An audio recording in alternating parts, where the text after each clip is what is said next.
ചില സിനിമകൾ കണ്ടുകൊണ്ടിരിക്കുമ്പോഴേക്കും നമുക്ക് ആ ഒരു സിനിമ കണ്ടുകൊണ്ടിരിക്കുന്ന ആ ഒരു എഫക്റ്റിൽ നിന്ന് വെളിവില്ല. നമുക്ക് ഇപ്പോൾ ഒരു സിനിമ കാണുമ്പോഴത്തേക്കും ആ ഒരു ഫസ്റ്റ് ഇപ്പോൾ ഈ ഒരു സിനിമയെക്കുറിച്ച് പറയുകയാണെങ്കിൽ ബാലൻ എന്ന് പറയുന്ന ഒരു സിനിമയുടെ ഫസ്റ്റ് ഹാഫ് പോകുന്ന ആ ഒരു ഫ്ലോ ഉണ്ട്. ആ ഒരു ഫ്ലോയിൽ നമുക്ക് ആ ഒരു ഫോൺ എടുത്ത് നോക്കാനോ അല്ലെങ്കിൽ ബോറടിയോ അങ്ങനെയുള്ള സംഭവങ്ങളൊന്നും തോന്നില്ല.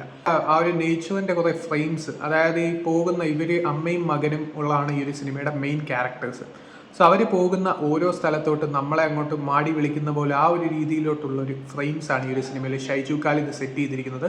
ആ ഒരു നേച്ചറിൻ്റെ ബ്യൂട്ടിയും അവർ പോകുന്ന സ്ഥലങ്ങളൊക്കെ നമുക്ക് ആ ഒരു ഫീൽ ചെയ്യും. അതുകൊണ്ട് തന്നെ ഫസ്റ്റ് ഹാഫ് ഒരു ഫെൻറ്റാസ്റ്റിക് എക്സ്പീരിയൻസ് ആയിരുന്നു ഈ ഒരു സിനിമയെ സംബന്ധിച്ച്.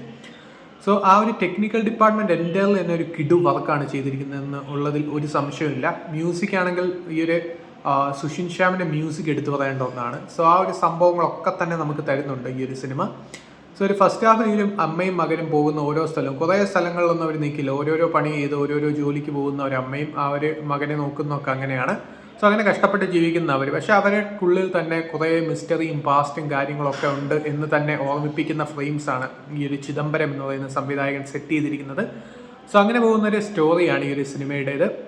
അതിൻ്റെ കൂടെ ഒരു മുത്തശ്ശിയൊക്കെ നോക്കാൻ പോകുന്ന ഒരു സംഭവം വരുന്നുണ്ട്. അവിടെയൊക്കെ നല്ല കോമിക് റിലീഫുള്ള പല സംഭവങ്ങളും കാര്യങ്ങളും ഒക്കെ വരുന്നുണ്ട്.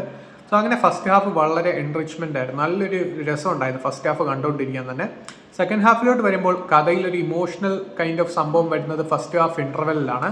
സോ ആ ഒരു ഇൻ്റർവെൽ കഴിഞ്ഞ് പിന്നെ കഥ കുറച്ചൊക്കെ അങ്ങ് മാറുന്നുണ്ട്. അപ്പോൾ ചെറിയ ചെറിയ ഇടങ്ങളിൽ സിനിമ ഡൗൺ ആവുന്നുണ്ട് എന്നുള്ളത് സത്യം തന്നെ. പക്ഷേ പിന്നെ അങ്ങോട്ട് ആ ഒരു ക്ലൈമാക്സും കാര്യങ്ങളൊക്കെ വരുമ്പോഴത്തേക്കും ഒരു അപ്ലിഫ്റ്റ്മെൻറ്റ് സിനിമയൊക്കെ ഉണ്ടാവുന്നുണ്ട്. അതുകൊണ്ട് തന്നെ നല്ലൊരു സിനിമാറ്റിക് എക്സ്പീരിയൻസ് ആയി മാറുകയാണ് ബാലൻ എന്ന് പറയുന്ന ഈ ഒരു സിനിമ. സോ നമ്മൾ ചില സിനിമകളൊക്കെ കണ്ടു കഴിയുമ്പോഴത്തേക്കും ഈ ഒരു ആക്ട്രസും അതുപോലെ തന്നെ ആക്ടറും ഒക്കെ ആരാണെന്ന് ഗൂഗിൾ ചെയ്ത് നോക്കും. സോ അങ്ങനെ ഈ ഒരു സിനിമയിൽ അമ്മയുടെ ക്യാരക്ടർ ചെയ്ത ഫർസാന പാലത്തിങ്കൽ.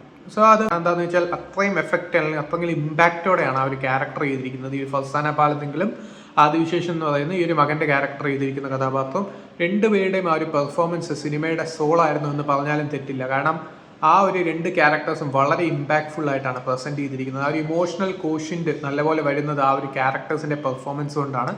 സെക്കൻഡ് ഹാഫിൽ ഒരു ഗസ്റ്റ് റോൾ വരുന്നുണ്ട്. ആ ഒരു ഗസ്റ്റ് റോളിൽ വന്ന ആ ഒരു ആക്ടർ ആണെങ്കിലും ഇത് സീൻ ബോളിൻ്റെ ഒരു ക്യാരക്ടർ സെക്കൻഡ് ഹാഫിൽ വരുന്നുണ്ട്. സോ അദ്ദേഹത്തിൻ്റെ പെർഫോമൻസ് ആണെങ്കിലും ഇങ്ങനെ എല്ലാ പെർഫോമൻസസും അത്യാവശ്യം നല്ല രീതിയിൽ വർക്കൗട്ട് ആയിട്ടുള്ള ഒരു നല്ലൊരു സിനിമാറ്റിക് എക്സ്പീരിയൻസ് നൽകിയൊരു സിനിമയാണ് ബാലൻ എന്ന് പറയുന്ന സിനിമ. ബാക്കിയൊക്കെ നിങ്ങൾ കണ്ടു തന്നെ അറിയാം. ഇപ്പോൾ തിയേറ്റേഴ്സിൽ അവൈലബിൾ ആണ്.